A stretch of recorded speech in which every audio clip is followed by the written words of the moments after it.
This is the Ear Science Podcast, the science of healthy hearing. Hello and welcome to this special episode of the Ear Science Podcast, the science of healthy hearing, proudly presented by Ear Science Institute Australia, a medical research institute. In this podcast, we'll bring you into our world, the world of ear and hearing science. Today, we are joined by ear science researcher and senior implant audiologist Dr. Cathy and Jody French, whose role is hearing implant support at Ear Science Implant Clinic and who's herself a cochlear implant recipient. I'm Lisa Kutsia and I'm your podcast host. So this episode is going to be a little bit different compared to our usual podcast recordings. In this episode, we are marking Cochlear Implant Awareness Day on the 25th of February. Thank you, Cathy and Jody, for joining us today.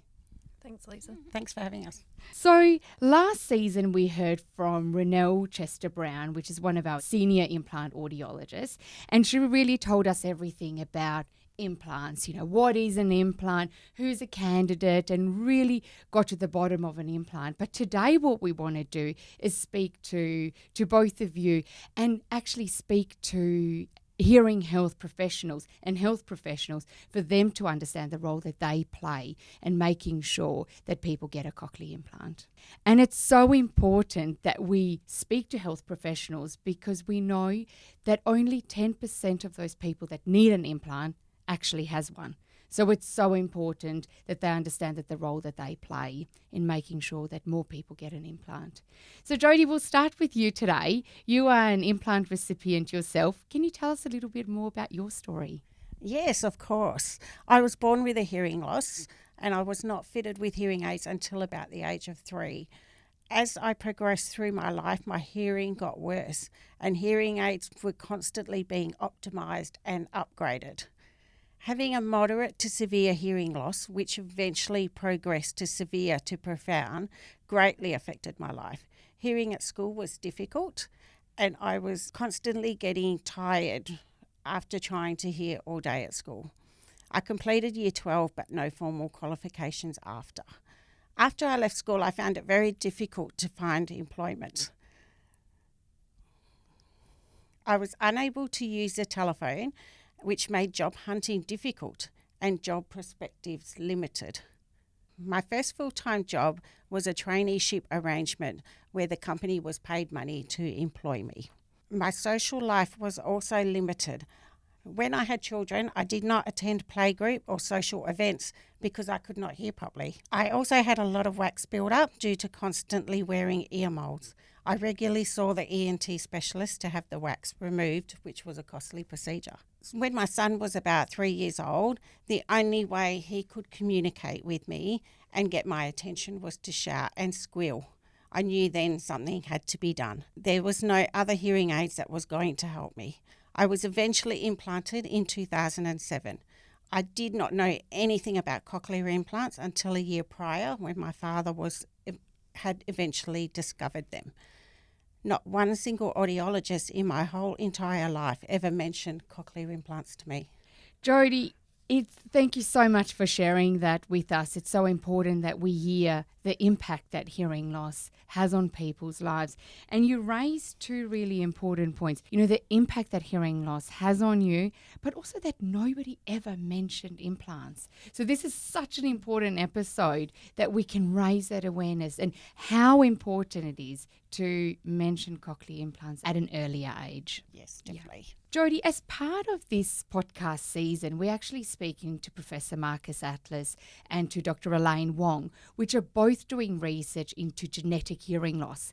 And I know this is so important because I know your father has hearing loss and your son has hearing loss, and both of them have implants now. So can you tell us a little bit about their stories and how they got to getting a cochlear implant? Yes, definitely.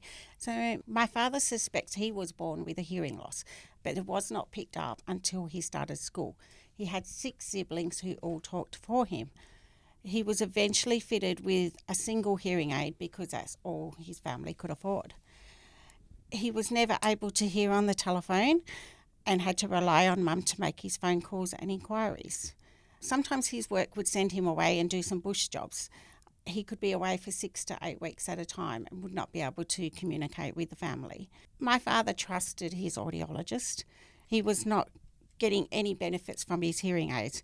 However, when he asked if there was anything to help improve his hearing, he was told there was nothing to help you. Every few years he was told there would be a better hearing aid, and he outlaid more money to buy another hearing aid. And this was a constant cycle of buying new hearing aids that wouldn't help. Cathy, what does the statistics say about the uptake of cochlear implants?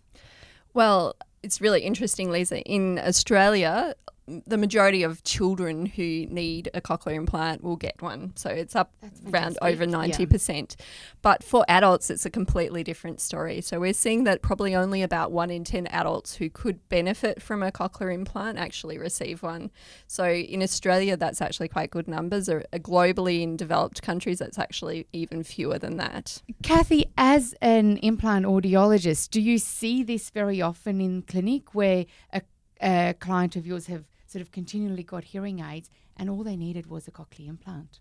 Yeah, absolutely, Lisa. So what we often see is that someone has come in and they've had years and years of just this cyclical upgrading of hearing aids, and they've got to the point where obviously at some point someone's just gone, they've been seen so many times and we've reached the absolute limit of the hearing aids, but maybe we need to be starting to consider this before we've tried every single hearing aid on the market. It's while we're doing this sort of cyclical trial of hearing aids, your clients are getting more and more depressed that nothing is going to work, and then you're getting into all these bad habits of withdrawing from society and things like that as well. So it's really important that we make sure that we're seeing them earlier than we are at the moment. And Dr. Beck Bennett last season actually spoke to us, although the impact of hearing loss and that social isolation, the loneliness. So really us as audiologists, we play such a vital role to keep people connected. And hearing aids are so powerful. You know, they do such a good job. But for us as audiologists to know when we get to the end of that line, that we know that there's another option, that we don't have to continue with hearing aids. You know, so it's empowering audiologists to know that implants are also in their remit. Absolutely. Part of the continuum of care, not just something totally isolated on its own. So Jody, back to you and back to your dad. So how did he actually get to getting an implant, and how has that benefited him? Yeah, so my dad was at Charlie Gardner Hospital one day, and he saw a banner there for the Lions Hearing Clinic, and he thought, I've got nothing to lose. I can't hear and I need to improve that. So he went off to the Lions Hearing Clinic to have an assessment, and that's when they mentioned cochlear implants to him. So he very quickly booked in for a candidacy assessment, and found out that he was actually a bilateral candidate. Wow. When he received that news, he was very angry, actually. He was angry that he was not told about it sooner. He was angry that he spent thousands and thousands of dollars on hearing aids when he didn't need to. He was also angry that he missed out on so much in life, that so much socialising and, that isolation that you have. My father was implanted with his first cochlear implant in 2005 and the second in 2007. Since he's had his implants, I can say his life has definitely changed. So he's out socialising a lot more. He's just generally happier within himself.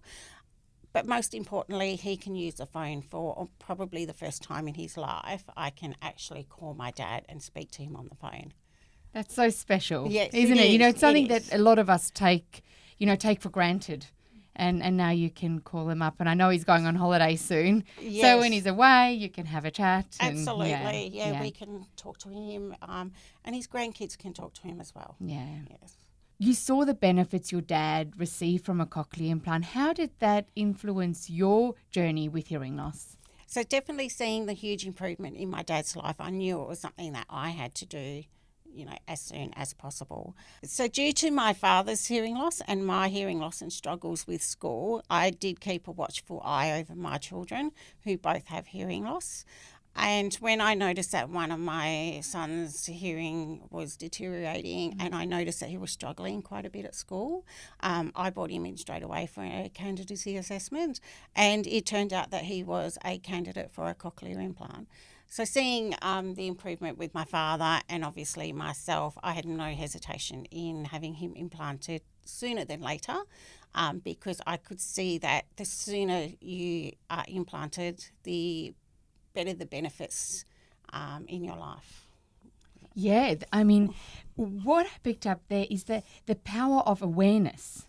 So you knowing what a cochlear implant was from your dad, understanding hearing loss, you were able to pick that up in your son and get him to the right solution. So that's really where our aim is to raise the awareness of cochlear implants both in the general community and empower healthcare professionals to understand the importance of them referring on. So it just starts with awareness. It does. And as my role within the Institute, I feel really confident speaking to potential candidates. I'm happy to share stories and answer any personal questions on that relation because I can relate to them and I can understand where those struggles are coming from. Jody, can you actually tell us a little bit more about your role that you have at Ear Science to support clients through their hearing implant journey? Because it is so important for healthcare professionals to have that resource and know what you can offer. Absolutely. So my official role is the Hearing Implant Client Support Officer. So basically I will support any clients thinking about the cochlear implant journey, but also going through that journey. So for healthcare professionals, I'm here for them to answer any questions that they may have, to explain anything they need to know. I'll be their first point of call to get in touch with. Any potential candidates, I'm here to again answer their questions and support them through that role. Also feeding back to the healthcare professionals updates on their client that they've referred through to us. So Jody, you are really uniquely placed to be in this role, being able to support people through their individual journey, being able to talk from the perspective of a loved one, as a mother and a recipient yourself. Yes, and I really enjoy the role. I really enjoy talking to people and helping them through that journey. Yes. Well, I think Ear Science and WA is very lucky to have you as Thank part you. of all of our hearing journeys. Thank you. Cathy, you are an implant audiologist and a researcher at Ear Science, and you've worked with implant recipients and candidates for 20 years.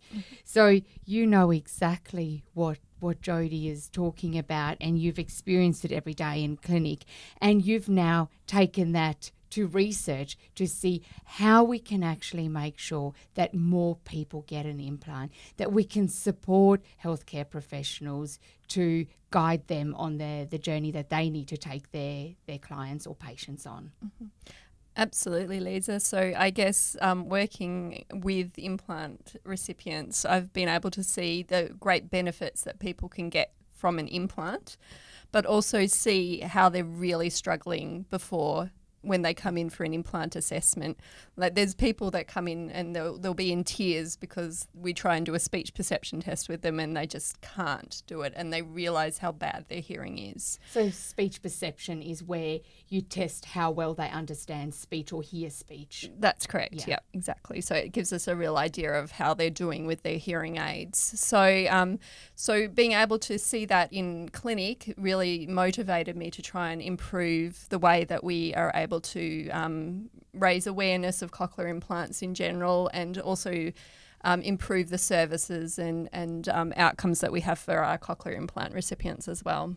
So Cathy, what research are you actually working on at the moment? So at the moment I'm working on a project that's a fellowship in collaboration with industry and Ear Science Institute, so particularly Cochlear Limited, to try and develop some tools to help healthcare professionals, particularly hearing aid audiologists and GPs, but also potential candidates, try and work out if they are definitely a candidate for a cochlear implant, provide them with some extra information about cochlear implants and just help in that referral process. So really almost supporting the audiologist to support people like Jody's dad when they go in and they're not performing well. What resources do they need to be able to identify Jody's dad as an implant candidate and make that referral within the limited time that we have as an audiologist with everything else we need to do?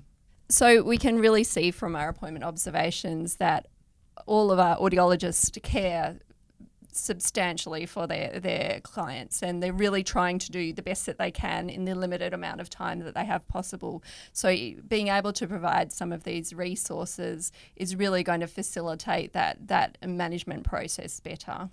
So, Cathy, you mentioned the word time. Would time be the only barrier that audiologists have to make that referral, or maybe even just other health professionals? Or Absolutely, time is one of the barriers, but it's not the only barrier. Yeah. So we did a whole lot of appointment observations of hearing aid appointments, and we can see that oftentimes audiologists in particular might be a little bit uncomfortable about bringing up the option of a cochlear implant just because they don't feel like they want to upset their clients. Yeah.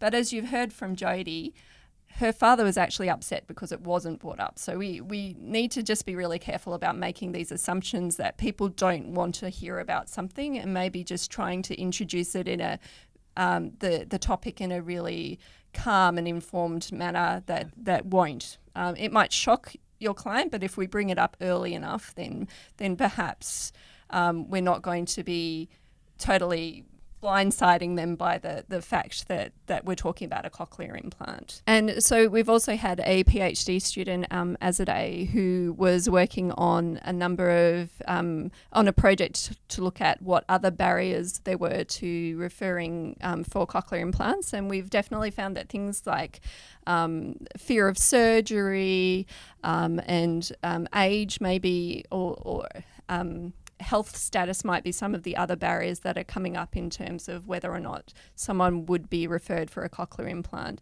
So we know in our audiology appointments that we're asking a lot of information about health status and things like that, but we need to be a little bit careful because as audiologists we're not GPs or surgeons, so we need to be careful about making assumptions that someone is not healthy enough or that they are too old to have an implant when we taking that decision away from our clients. That's really important, Cathy, because as part of the implant candidacy assessment, the client does see the audiologist to have a complete audiological assessment and sees the surgeon, and then the surgeon refers them off to all other specialities to make sure that those, boxes are ticked, and make sure that that person is healthy and they can go through surgery. So that responsibility sits with the surgeon, and nobody will go ahead with surgery if they are not medically suitable for an implant.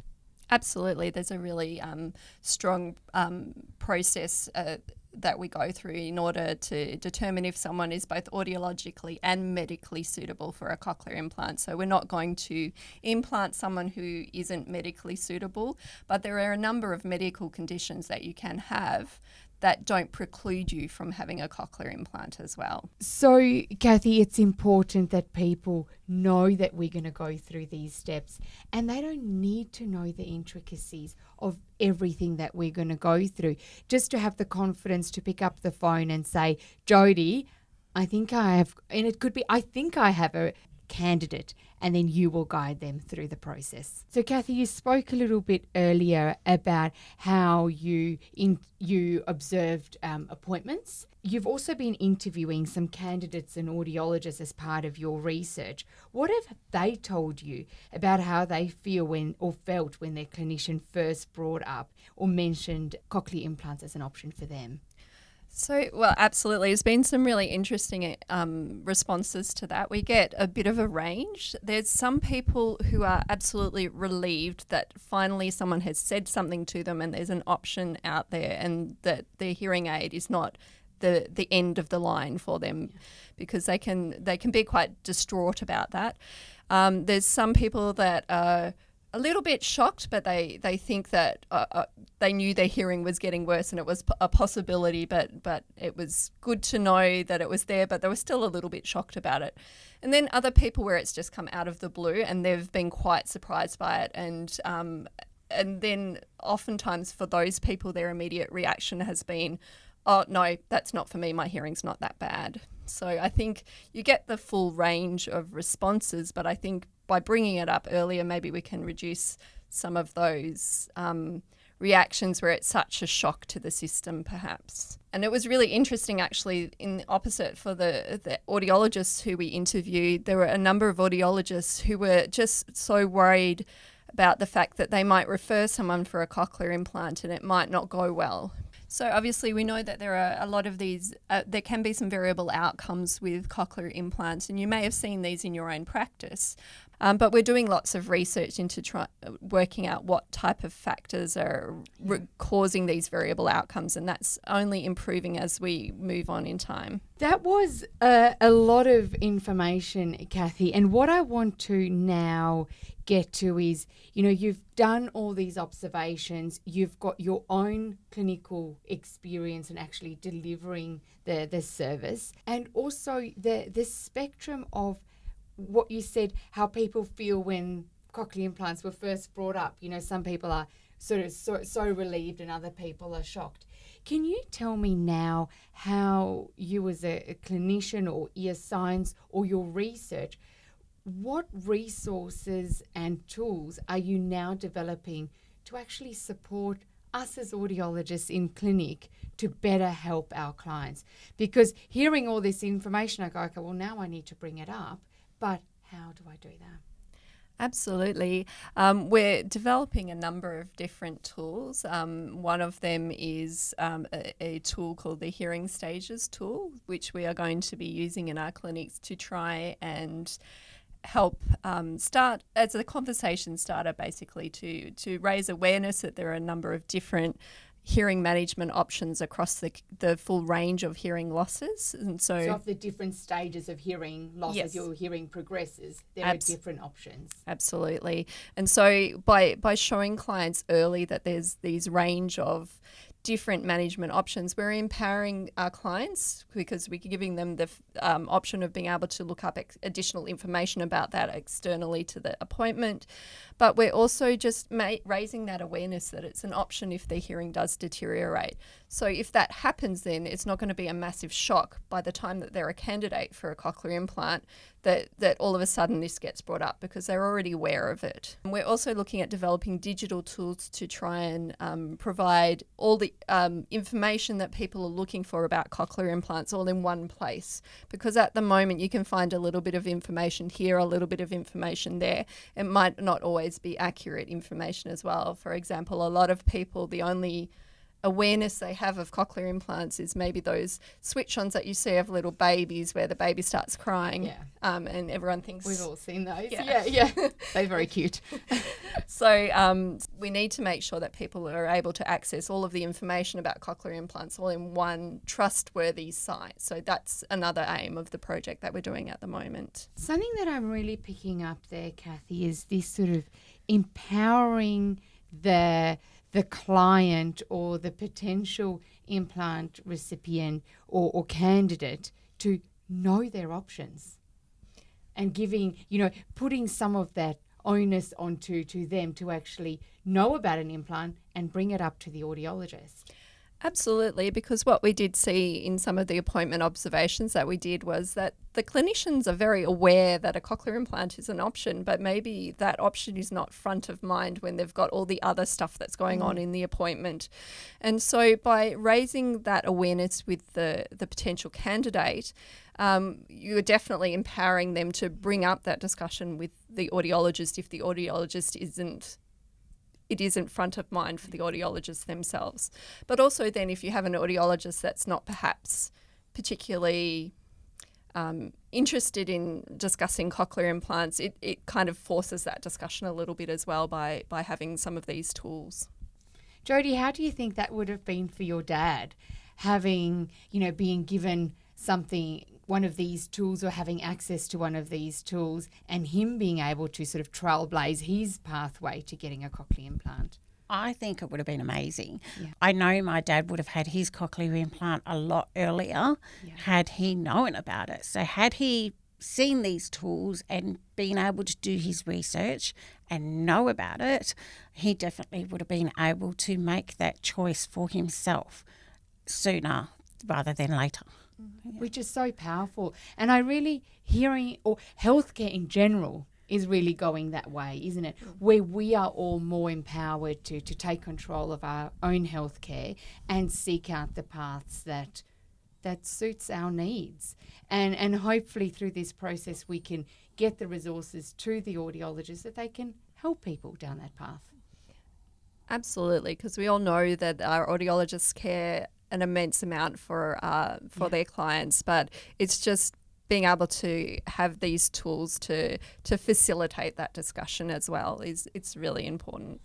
GPs play such a vital role in the ear and hearing care of their patients. So they often refer into audiologists or speak about hearing with their patients.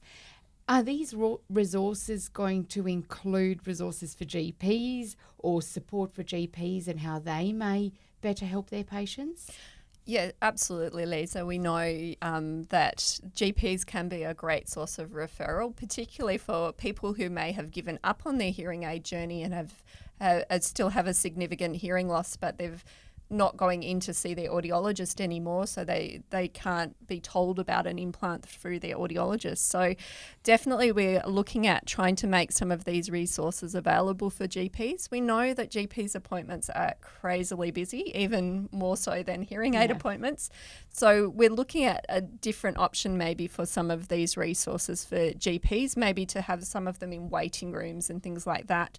Brochures and things like that, but also being able to allow the GPs to access that information about cochlear implants on the digital resource as well at their own time when it is helpful to them. I really like, Cathy, how you sort of really individualising the resources and the support for the different people along the journey. You know, the client resource needs to look different to an audiologist resource, to a GP resource. So it's really important to understand, and all of those need to work together for people to get to the solution that they need.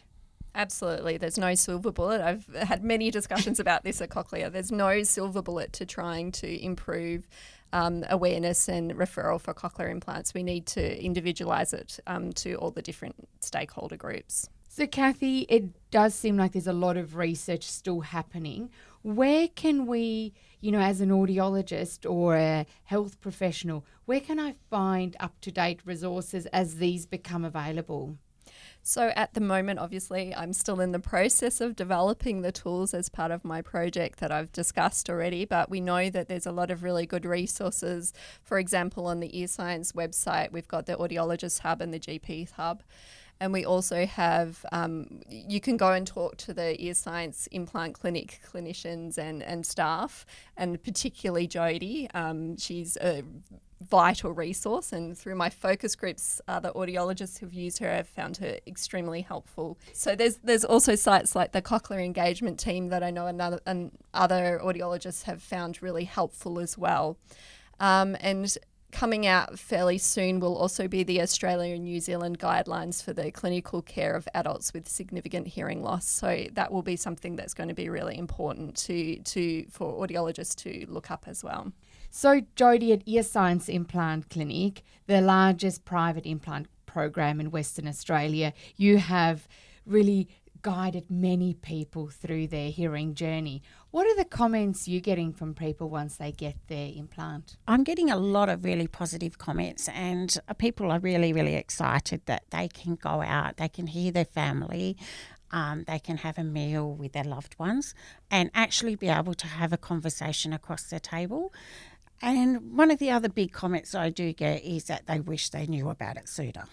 Yeah. Jody, what are the key points you want our listeners to take away from the podcast today? Yeah, I definitely want them to take away that they need to not make assumptions on their health, their age, or their financial status.